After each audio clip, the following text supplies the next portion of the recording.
بسم اللہ الرحمن الرحیم۔ السلام علیکم۔ بھوک نے اس قدر نڈھال کر دیا تھا کہ میاں بیوی کے درمیان دوریاں پیدا ہونے لگیں۔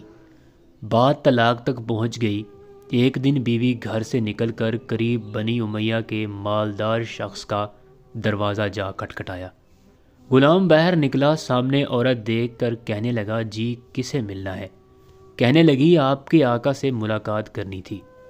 غلام نے تعارف پوچھا، کہا کہ تمہارے آقا کی بڑی بہن ہوں۔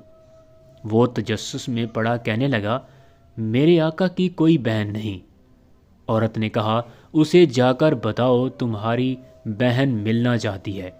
الغرض آقا نے یہ دریافت کیا، تم کون ہو؟ کہنے لگی، آدم کی بیٹی آپ کی بہن۔ دستک کیوں دی؟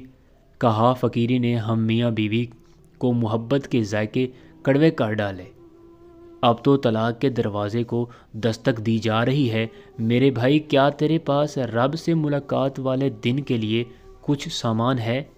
حقیقت میں جو اب تمہارے پاس ہے یہ ختم ہو جائے گا، باقی وہ رہے گا جو رب کے پاس رکھو گے۔ سخی نے بار بار یہ کلمات دہرانے کی فرمائش کی۔ بالآخر اپنے غلام کو حکم دیا، میری بہن کو 10 اونٹ اور 10 اونٹنیاں اور 7 بڑا ریوڑ بکریوں کا اس دن کے لیے دے دو جب ملاقات ہوگی۔ میرے ہاتھ کچھ نہیں ہوگا، اب کا دیا ہوا میرا رب مجھے لوٹائے گا۔ اس پر آشوب دور میں دستک دینے والوں کو ملاقات کے دن کے لیے کچھ نہ کچھ دے دیا کرو۔